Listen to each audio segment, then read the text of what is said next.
Seorang penulis penyair asal negara Australia dan advokat untuk kemerdekaan Papua Barat telah mengecam ancaman yang dilaporkan terhadap kehidupan sandera pilot Selandia Baru Philip Martens yang ditahan oleh pemberontak Papua dan menghimbau mereka untuk menjaga keamanan Phillips.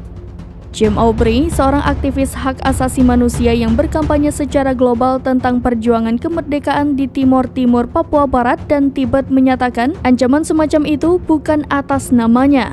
Dalam sebuah pernyataan dalam bahasa Inggris dan bahasa Indonesia, pada Sabtu 27 Mei 2023, Jim Aubrey mengatakan dia tidak akan pernah mendukung tindakan bodoh dan tidak masuk akal seperti membunuh Philip Martens yang telah disekap di dataran tinggi terpencil Papua selama lebih dari 3 bulan sejak 7 Februari.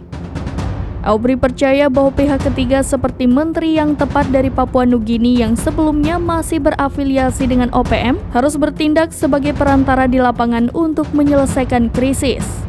Dia menyerukan penarikan segera lebih dari 21.000 pasukan keamanan Indonesia di wilayah Melanesia yang berbagi perbatasan darat sepanjang 820 km dengan Papua Nugini. Aktivis dan advokat Papua Barat lainnya juga mengkritik ancaman yang dilaporkan.